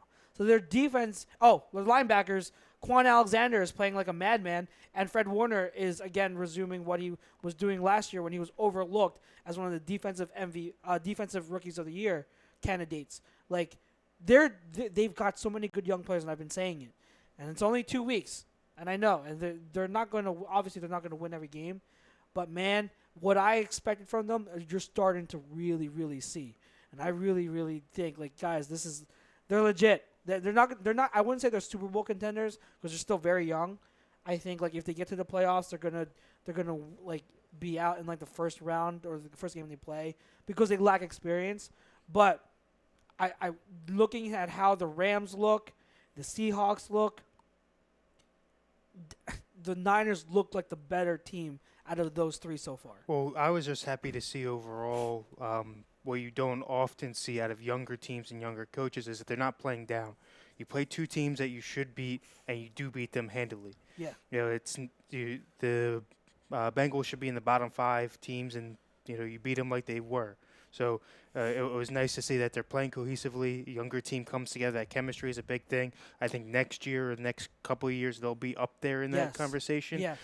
Once they start to mold together, Jimmy G starts playing with these guys for a full season. Yep. I think you'll see it happen. But what they're doing now with Kyle Shanahan, I think is going to work real well. And like I say it all the time, like Kyle Shanahan, because he didn't have a stable quarterback, gets so overlooked for Sean McVay, who is a great coach. But Kyle Shanahan's offense, in my opinion, is a better system. He coaches that system better than Sean McVay does his system. Like they're all the same tree, so they're both running zone run systems. But to me, Kyle Shanahan's is a better system. He knows how to really maximize that run scheme. Like no other coach that from that tree. He masters it, and then he knows how to get people open off of play action. Like the first touchdown to Marquise Goodwin at the beginning of the game. I don't know if you remember it. It was a play action, and it was a naked bootleg, but then he passes it deep to Marquise Goodwin, and there's no one within 10, 15 yards of Marquise Goodwin. And you know what he did? He hid Marquise Goodwin behind the lineman off of that run. And then once Jimmy G had that bootleg, Marcus Goodwin snuck out into the seam. That's how he got wide open. Little stuff like that is how much of a genius Kyle Shanahan is for that system. And I really, really hope he gets recognition this year. The team stays healthy, stays good, because he deserves recognition. He is such a freaking good coach. Now, did you watch Monday night's game, Jets-Browns? Unfortunately, yes.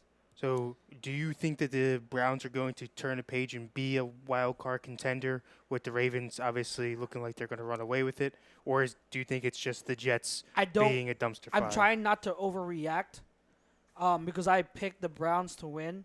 But I will say this. It's another quarterback down for the year. Freddie Simeon. Kitchens, yeah. That was gross, by the way. Oh, gosh, yeah. The Browns. That was a penalty, too, right, that play? Freddie Kitchens had really pissed me off last night because he was calling a lot of good plays last year. That's why he won the job. Very good play caller. 2 times. One toward the end of the first half, one in the beginning of the second half. As 4th and short at midfield. And you try to bait the defense into an offsides both times. And run the clock out. Coward! Like, the Jets are playing a 3rd-string quarterback. So what if you fail on the 4th down conversion?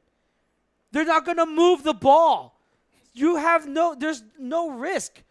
So just go for it. You have OBJ, you have Jarvis Landry, you have David Njoku, you have Nick Chubb. And a decent defense if you turn it over. Yeah, and a decent defense that's Myles not Garrett ate shutting him them down. They couldn't contain Myles Garrett last night.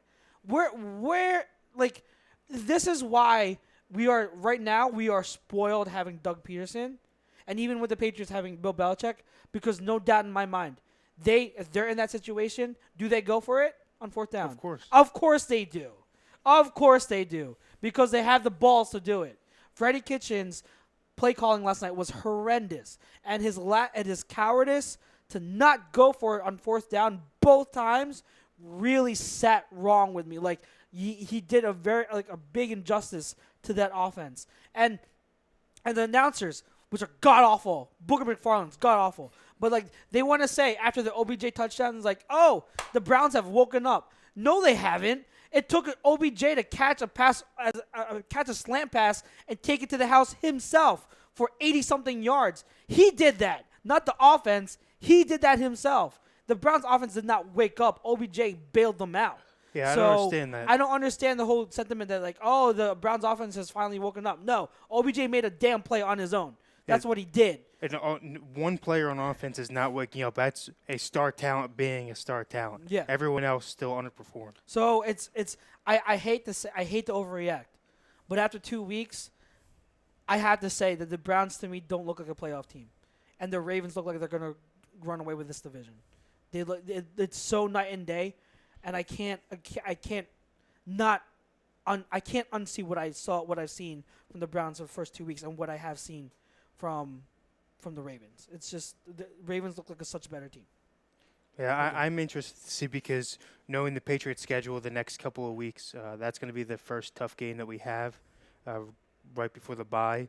I'm interested to see less in what the Patriots do, because I know that they're going to game plan well for Lamar. It's more of how he reacts to the Belichick defense. Chubb had a decent game, too. No, he had a decent game, but even the run calls they were doing didn't make any sense. There's no flow. There's no sense to the play call. There's no rhythm. You're putting Chubb ran well, but when you're not calling good run calls that make sense and really put the offense in a good position, it's not gonna matter. Chubb played great, but again, it goes on Freddie Kitchens. Come on, be better. Bill says, Chucks, I'm not joking at all. You could probably get a job as an assistant coach on a team.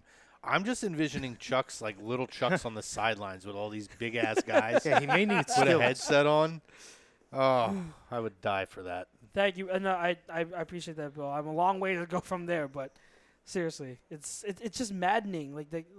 No one else feels like that's cowardice. That's being a chicken. Go for it. Ralph says it wasn't a team from the NFC East. It was just a team from the NFC, which he sent me the screenshots, and it is not. It does say an AFC team offered a first-rounder and a player. Yeah. An NFC team, not an NFC East team, offered a first-rounder and a fifth-rounder, I think it said. Yeah, So that's all. that's where we're at. That's where we're at. But it did say that a number of teams have backed off for now, in quotes, for now, because the asking price is too high. They'll be about- back.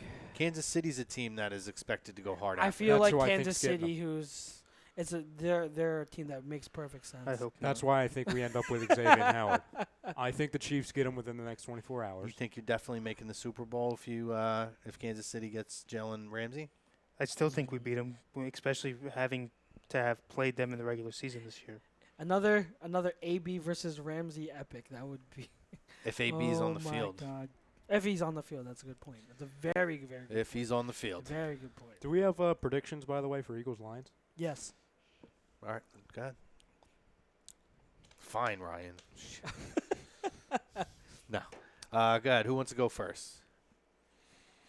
I'll save mine for Go, tomorrow. I Kevin, still go. haven't Yeah, decided. yeah, yeah. I Kevin, haven't. go. I You still go have no first. idea. I'm going to say Do you have a win at least? I don't. I really don't feel good about this game.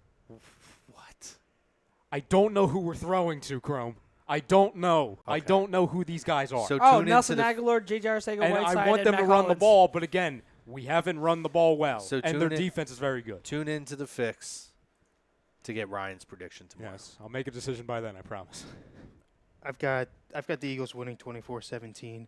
I think that they're going to have an issue with Stafford because if you look, he's been throwing the ball like he did 3 years ago. You know, everything's been deep. Everything's been, I won't say accurate, but at least 50-50 ball where they're contending for something. Kerryon Johnson can run, so you're going to have an issue with that up front. He can run. Thank you, by the way, for that.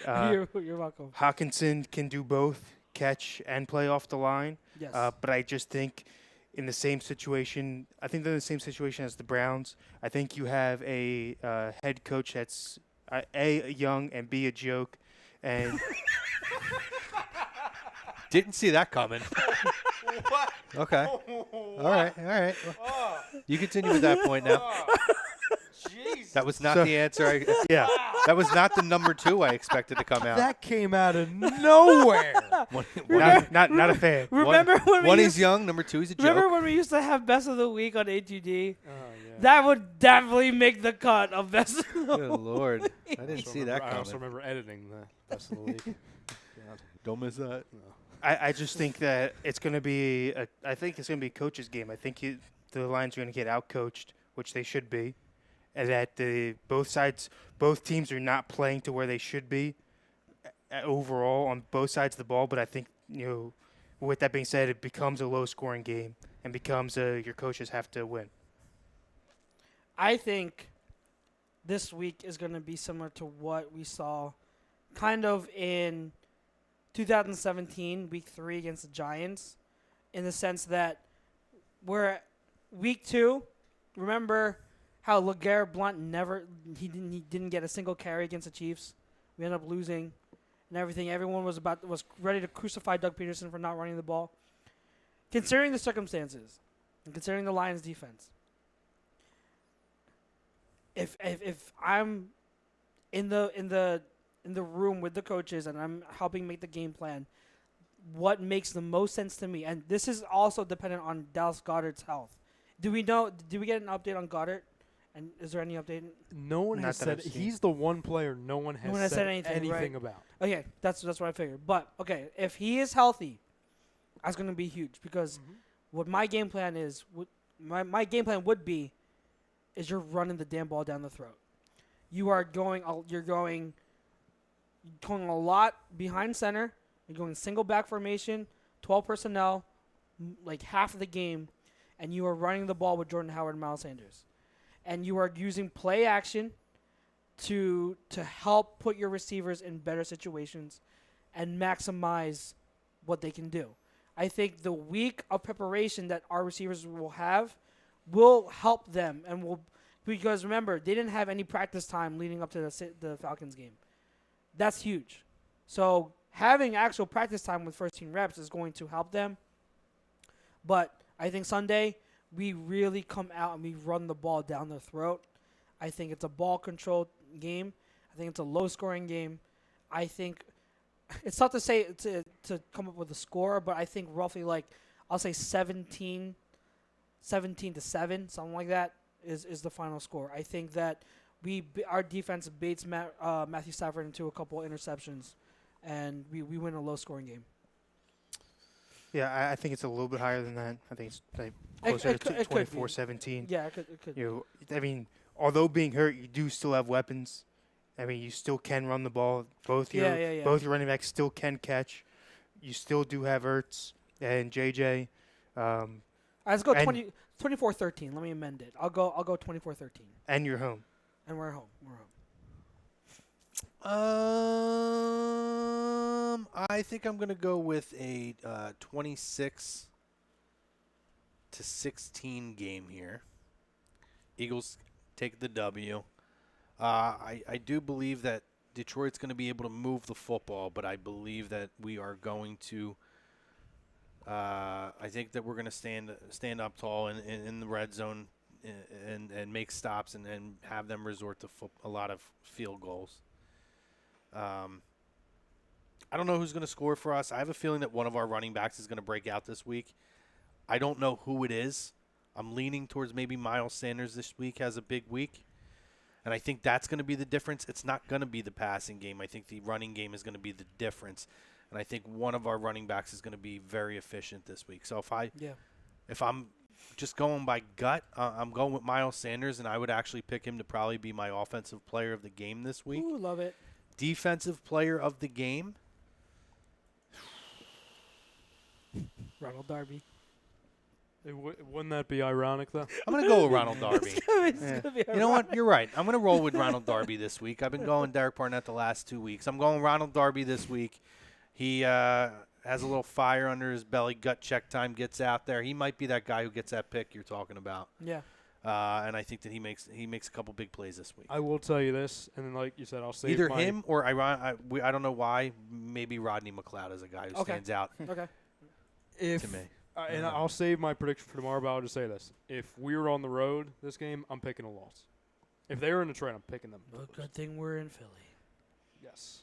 It's a tough place to come into play. I say Sproles breaks out again. That's similar to week 1. That's my early prediction Yeah? for player of the game. Yeah. Okay. Because something was interesting that Mike Rowe said today was that He if says another interesting things. well, alarming, but also kind of shut up. I agree. He said that if another wide receiver got hurt in that game, Darren Sproles was going to be lined up as a wide receiver, which tells me they are willing to game plan him more into the offense now that we know. Okay, well, Alshon's probably not going to play. We know D-Jax is not going to play, and we don't know about Dallas Goedert. And then NX750 Gaming actually brought up a good point. He said it doesn't look good for Dallas if they brought up Ellis from the practice squad today, who's a tight end. True. Why? You know what I mean? Like, why would they do that? Yeah. Precautionary, which means he's definitely not a certainty for Sunday. Yeah. Well, Alex, according to Madden, is a pretty good dual tight end. He can block and catch a little bit, according to Madden. Because I'll be honest, I don't know much about Alex. I can't even say. I don't even know his name. Alex Ellis. Yes. Yeah, I don't know much about him. No, so I mean, I don't know. According to Madden, that's a scouting report. With those type of guys that are like borderline practice squad guys, no disrespect to them, but like I always just hope I never know who they are because that means the guys ahead of them got hurt. So I don't really want to know who Alex Ellis is. Yeah.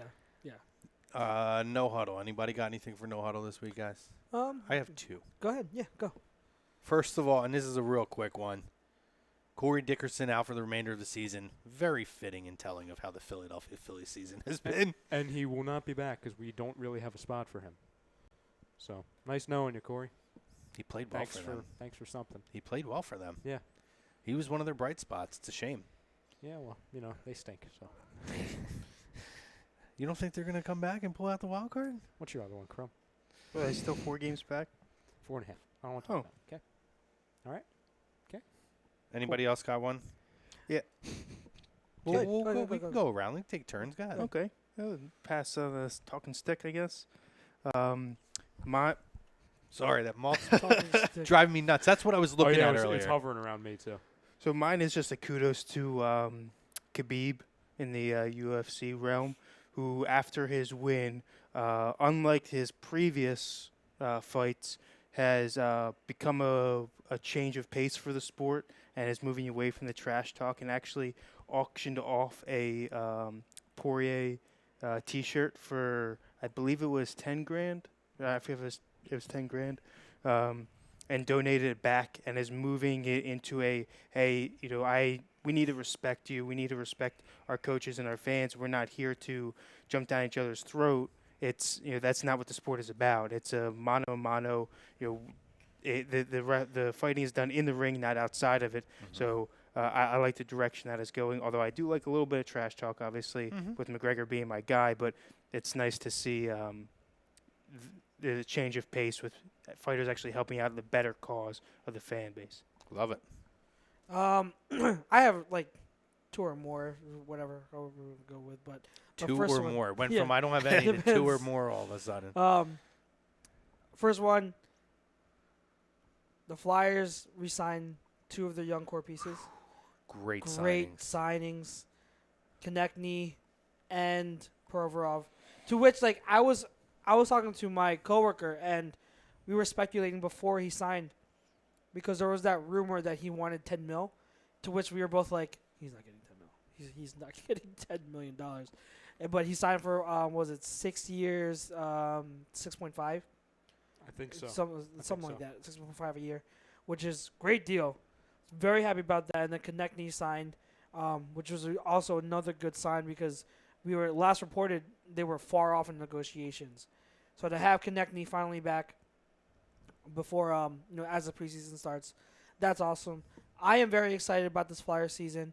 Are we cup contenders? Probably not, but it would be nice to see a good team and Carter Hart out all year, out there all year as a starter. And I'm absolutely looking for.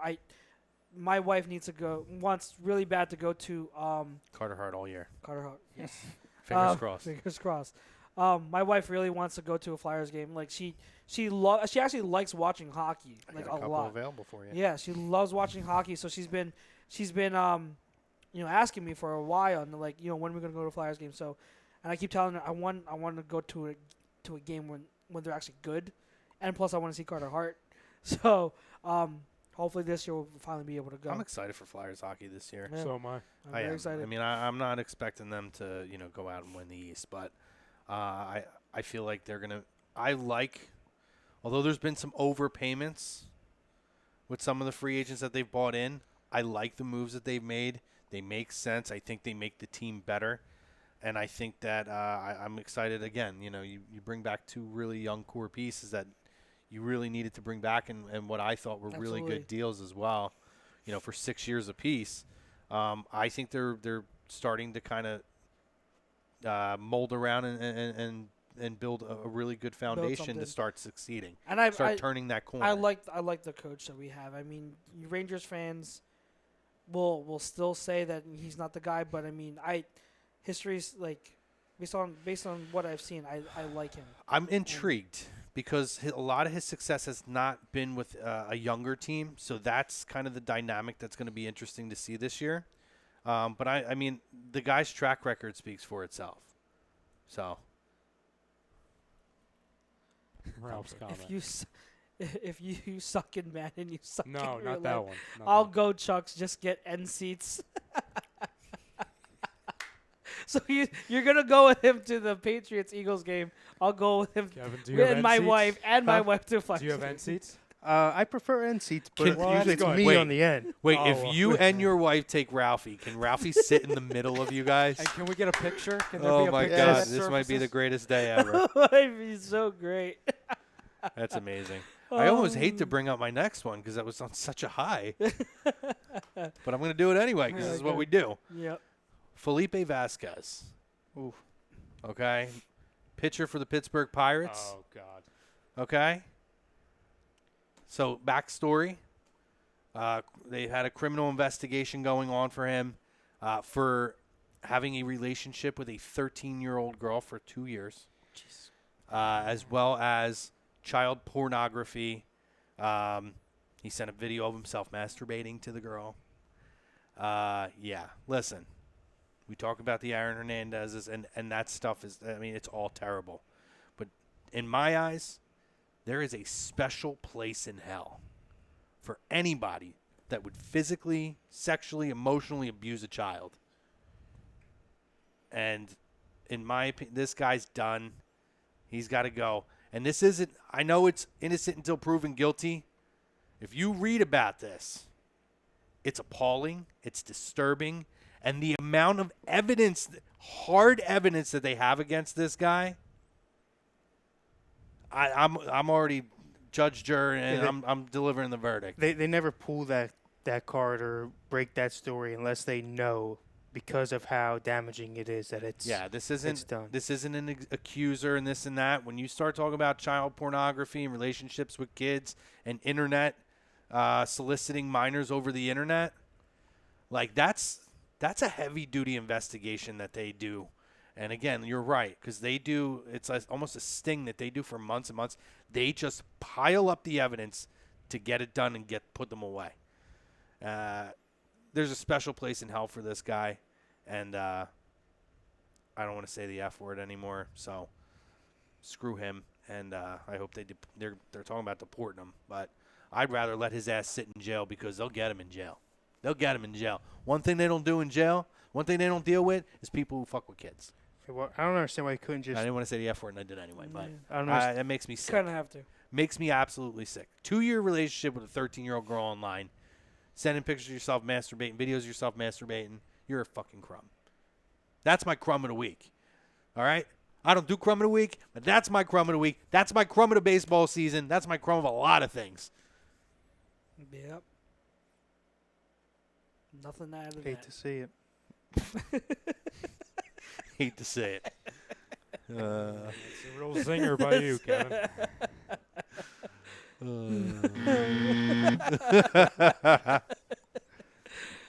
Let me get happy again. Let me think about Ralphie sitting in between Mary and Chuck's. Yeah. Anybody got another one for the cause before we hop off the air? Do you have one, Kev? No. No? No. Not a no huddle, but I do have a bold prediction. Patriots not losing until after the bye. Okay. Oh, you mean after the bye when we play it? No, not that game, obviously. I love your predictions. All right. Did say you go? have- I'll run my mouth tomorrow. Okay. Okay. I have 2 hours tomorrow. I'll just throw in that Gardner Minshew. You mean Uncle Great Rico? handlebar mustache. Uncle Rico. Great Uncle handlebar Rico? mustache. He looks like Uncle Rico from the Bowling Alley. He pretty good. Oh yeah, I think Clay said this. It was a good question. He was saying if Gardner Minshew continues to play well and Foles comes back, does Foles start? And I said yes, because you're paying him. You're paying him, Yeah, but but- it also depends how well Gardner Minshew is playing. I can't choose anything over that mustache. Yeah. It really just depends. Why? I mean, you're choosing that over the guy who beat I you in mean, the if he Super Bowl. goes, let's say Yes. this All right. hypothetically, if the Uh-huh. Jaguars are 500. undefeated from this point out until Nick Foles comes back, Okay. and Gardner Minshew is a big part of the reason in terms of like he's playing lights out. He's not just playing conservative. He's not just putting up like 150 yards a game passing. Like if he's actually like slinging the rock and not turning it over and is a huge factor in the wins, I don't see how you sit him. But it has to be something similar to that to be able to keep him on there. That's my take. Yeah. This is just 2 seconds because we really didn't get to mention. I didn't even really heard a lot on air. Maybe they mentioned on other shows. Kudos to the NBA for not disciplining Mike Scott over that whole issue. Oh yeah. I feel like a lot of leagues, regardless of just his name being involved in something like that, would have come down on him. The Sixers I did confirm that, did have security with him. That is actually a standard thing that happens in the NBA in general. Mm-hmm. When he was invited to another tailgate, he was on his way when that happened. We talked about it last week, but kudos to the NBA for taking the time to investigate the situation, gather all the facts, and make the right decision that Mike Scott will not face any suspensions or fines over the disgrace the disgraceful actions by not Eagles fans, by a bunch of crumbs sitting under a tent. So, shout out to the NBA. Glad Mike Scott's back, and I'm ready for it. I'm getting ready for hockey and basketball, man. This is a fun time. It's a fun time when all three sports are rolling. Great show this week, guys. Quick programming alert. No lazy booking this week. I have to hop on a plane to Orlando in about 6 hours, so I will not be here. But stay tuned to A2D and A2D Live, because there may be a really nice announcement coming up for the Tuesday show for lazy booking. We're not going to drop any spoilers on it yet, but there may be a really big surprise for the Tuesday show. You'll know by the end of the week if it is. So don't forget again next week. Birds of a Feather moves to Thursday night live reaction show here on A2D Radio. I think we'll probably hop on around 8:15, 8:20, right around game time, giving you the live reaction show of the Philadelphia Eagles and the Green Bay Packers on Thursday Night Football, which means that Lazy Booking and Hockey Happy Hour niche night moves to Tuesday night for 1 week only. So mark your calendars, set your alerts, hit that little bell at the top right of the screen. And, hey, by the way, if you're not already, follow A2D and A2D Live on social media, Instagram, Twitter, Facebook, YouTube. Check out the site. We got a lot of good stuff going on. So the Fix is tomorrow, AM and the PM tomorrow, and a lot of great content coming on A2D, getting you ready for the Detroit Lions game this Sunday. So for Chucks, for Chrome, for Kevin, for Ryan Brodo, for our sponsors, Gibson Mayer, and Specialized Physical Therapy, we appreciate you. You guys drive the show. We always love the comments, and they were flying today on YouTube and Facebook. So we appreciate you, and we will see you guys next week at game time.